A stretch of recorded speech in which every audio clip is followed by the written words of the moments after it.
A partir de estos momentos, nos enlazamos con las regiones del país a través de Conexión Perú. Te informamos y te acercamos al Perú. Qué mejor que dialogar sobre este tema con la doctora Diana Portales, adjunta para los derechos de la mujer de la Defensoría del Pueblo. Qué gusto saludar a la doctora Portal, muy amable. Buenas tardes, José. Muchas gracias por la invitación. Yo ponía en consideración las cifras preocupantes, por cierto, ¿no?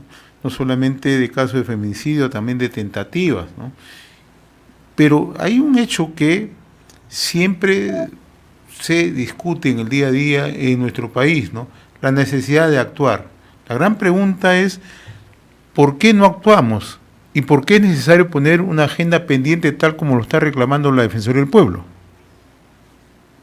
Sí, es muy importante su pregunta. ¿Por qué no actuamos? Incluso la pregunta podría ser más específica. ¿Por qué muchas mujeres no denuncian? Tenemos altos índices de violencia contra las mujeres, se expresan en estos 150 casos que ha registrado la Defensoría del Pueblo de feminicidio, pero sin duda también es importante señalar que solo el 29% de víctimas de violencia, de alguna forma de violencia física, acude a una institución a denunciar. Entonces, pese a esta alta tasa de casos de feminicidio, o de casos de violencia contra las mujeres, muchas de ellas todavía tienen mucho temor, no saben a dónde acudir para denunciar o desconfianza también, ¿no? Porque también tenemos que ser realistas en el sentido de que muchas veces, muchos de estos casos de feminicidio han acudido ya antes al sistema de justicia, incluso muchas de ellas han tenido medidas de protección y sin embargo el Estado no ha actuado de manera rápida, oportuna y efectiva. Es por eso que la Defensoría del Pueblo está reiterando la agenda pendiente tanto en la atención de calidad y diligente como en la prevención. No debemos olvidar que existe una agenda en materia de prevención para justamente contrarrestar estos altos índices de violencia contra las mujeres en nuestro país y que dejemos de seguir contando números que finalmente representan vidas, son nombres, proyectos de vidas, mujeres ciudadanas, niñas, adolescentes de nuestro país que terminan sus vidas lamentablemente en estos contextos. Quería retomar lo que usted ha puntualizado hace unos instantes, ¿no? No tenemos una respuesta diligente, una respuesta rápida, mucho menos una respuesta efectiva, ¿no? Por parte de todos los sectores involucrados, ¿no? En el tema de prevención, fundamentalmente el tema de administración de justicia, de las instituciones que están involucradas, de la propia sociedad, de la propia familia, ¿no? Entonces, algo está fallando. Así es, y allí, por ejemplo, un dato que nos puede evidenciar qué está fallando es el índice de tolerancia social hacia la violencia contra las mujeres. En nuestro país, el INEI, con las encuestas nacionales de relaciones sociales, ha señalado al 2019 que casi el 60% de ciudadanos entrevistados en esta encuesta toleran, justifican, naturalizan la violencia. Considera que no es tan importante, considera que si una mujer ocasiona alguna situación para los celos, es justificado que su pareja la castigue, que las mujeres tienen que cumplir un rol de esposa, de madre, antes que sus propios sueños. Es decir, este rol subordinado, este rol de no reconocimiento de sujeta de derechos de las mujeres, ¿no? Y en ese sentido es importante reconocer que vivimos en un contexto de mucho machismo todavía en nuestra sociedad peruana, en unas regiones más que otras, incluso por los altos índices de violencia. Por eso es tan importante la prevención enlazada con una promoción de derechos, de reconocimiento en igualdad, para que las niñas, las jóvenes, las mujeres en general puedan terminar relaciones sentimentales sin el temor de verse expuesta luego a situaciones de violencia. Muchos de los casos de feminicidio íntimo, que es en manos de sus parejas o exparejas, justamente sucede porque terminan las relaciones de pareja. Recordemos aquellas frases de los agresores que señalan, si no eres mía, no eres de nadie.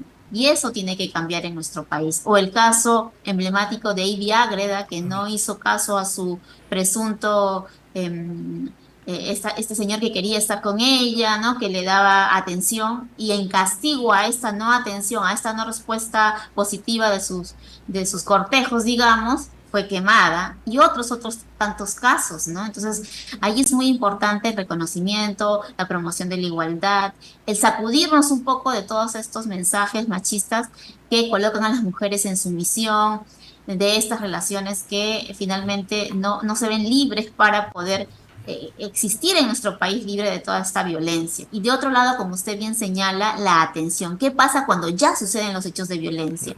Es decir, que la policía reciba adecuadamente la denuncia, que no justifique, que no naturalice estos hechos, que no culpabilice a las víctimas, que más bien les informe cuáles son los pasos a seguir, que rápidamente las atienda, que tenga medidas de protección adecuadas y que ya en los lamentables casos de feminicidio no se vean envueltos por halos de impunidad. Cuando las denuncias se demoran en ser investigadas, se van perdiendo los registros, las pruebas, los datos, los hechos, y los casos demoran en investigarse, perdiéndose estos elementos importantes, y luego tenemos casos lamentables en donde muchas veces incluso quedan en la impunidad porque no son sancionados adecuadamente. Y eso redunda en un ámbito en donde se tolera, se convive con esta violencia y no hay una reacción adecuada de parte del Estado que sea sostenida, institucionalizada y no reactiva a solo algunos casos emblemáticos, sino que se sostenga para disminuir estas altas tasas de violencia contra las mujeres. Ahora, en el trabajo que realizan ustedes de la Defensoría del Pueblo, tenemos entendido que han tenido oportunidad de reunirse con familiares de las víctimas, ¿no? Y aquí hay un problema bastante serio, bastante delicado, porque ellos les expresan que enfrentan una serie de obstáculos en la búsqueda, por lo menos, de encontrar una respuesta, una solución o una tranquilidad luego de un momento duro. ¿Qué es lo que ocurre en realidad? Sí, ahí es muy importante señalar que nuestra institución se ha venido reuniendo con la Asociación de Víctimas, de Familiares de Víctimas de Feminicidio. Y en sendos casos, en la mayoría, en todos los casos, encontramos serias dificultades en la investigación. Casos en donde los celulares de las víctimas puestos a disposición para que se levante el secreto de las comunicaciones, se evalúe la geolocalización, han pasado un año y medio y no se han actuado, o donde la citación a los testigos pasa también mucho tiempo y entonces ya también no se tienen el detalle de los casos. O algo también muy grave, en varios de los casos nos señalan que han cambiado a las o los fiscales a cargo de la investigación. Y cada cambio de fiscal supone un retorno al cero de la investigación o una inacción de la investigación fiscal. Entonces allí nosotros estamos justamente colocando, el defensor del pueblo ha enviado un oficio a la fiscal de la Nación comunicando estos problemas estructurales, porque no es un caso, señor José, son varios casos que repiten los mismos problemas en la investigación fiscal. Entonces, cuando se exige al Poder Judicial que sancione adecuadamente, es también porque hay una coherencia en la investigación fiscal que construye adecuadamente los hechos con las pruebas, los indicios para poder justamente tener esa sanción adecuada. Entonces, sí es grave esta situación a ese nivel también, y por eso nosotros estamos colocando en esta agenda la priorización de la investigación de casos de feminicidio, que haya una diligencia en la investigación. Si un caso inicia mal la investigación, desde la denuncia, desde un registro inadecuado de los hechos, se van perdiendo las pruebas y finalmente se puede incluso decir que se adelanta con un contexto de posible impunidad en el caso. ¿Y estos casos se registran con mayor frecuencia en ámbito urbano, en ámbito rural o están equiparados? Podríamos decir que están equiparados, pero sin duda hay podríamos decir, una mayor concentración en las regiones, ¿no? Tenemos casos de Tingo María, tenemos casos de Lambayeque, tenemos casos de Trujillo.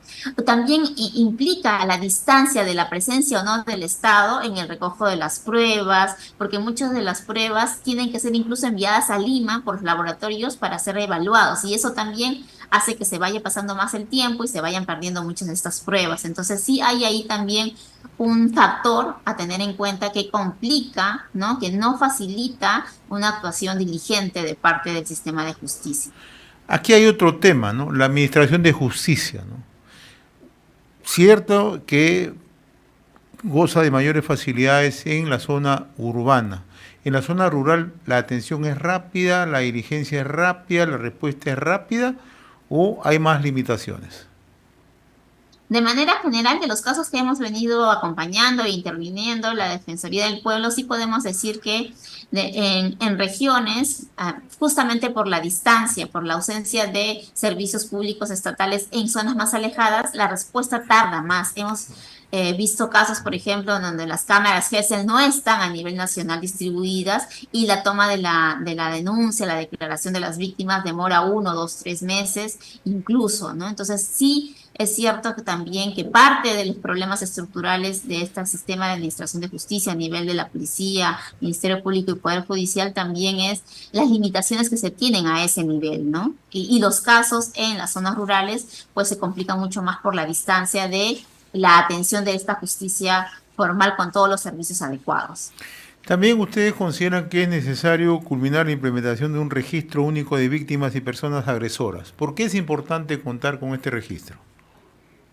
Ahí cabe señalar como contexto que desde el año 2015 contamos con la ley 303/64. Esta ley es una ley integral que tiene varios instrumentos importantes para mejorar la respuesta del Estado en casos de violencia contra la mujer. Uno de esos instrumentos es el registro único de víctimas y personas agresoras. ¿Por qué es importante? Porque en este registro se interoperabiliza, se comparte información, la policía, el Ministerio Público, el Ministerio de la Mujer, el Poder Judicial, y con los casos que atienden, es decir, con el DNI se va a saber si esta señora que está denunciando ha tenido casos previos, denuncias previas, qué tipo de medidas de protección tiene, es decir, permite saber o tener el registro de los casos, un contexto previo y actual para que las y los operadores de justicia puedan tomar decisiones acertadas y conocer como un diagnóstico, como una historia clínica, diríamos, de cada uno de los casos y actuar rápidamente.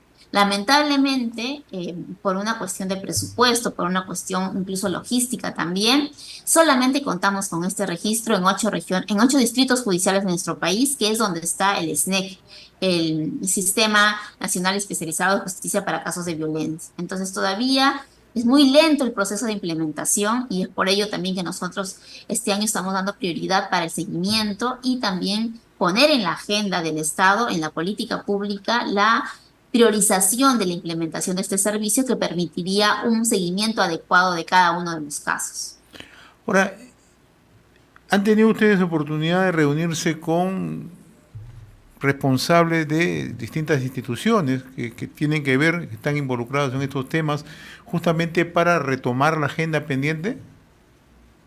Sí, sin duda, por ejemplo, un espacio muy importante es la CEMAN, la Comisión Multisectorial de Alto Nivel de la Ley 303/64, que es liderada por el ente rector, que es el Ministerio de la Mujer y Poblaciones Vulnerables. El año pasado terminamos las sesiones y la Defensoría del Pueblo manifestó en este espacio que es intersectorial, donde están todos los sectores involucrados, que es necesario tener una hoja de ruta, un plan con indicadores concretos, con medidas concretas que ya la Defensoría ha puesto en consideración del Ministerio para justamente fortalecer la articulación, focalizar las medidas concretas para que se pueda mejorar la calidad de la atención. Y eso ha sido colocado en esta reunión con los representantes y esperamos que en el plan de trabajo de este año esa agenda sea priorizada y tengamos medidas concretas que pueden cambiar, incluso ser vitales para la atención de los casos y ser una diferencia entre la vida y la muerte de muchas de las mujeres. Es importantísimo la calidad de la atención y para seguir fortaleciendo la confianza en las víctimas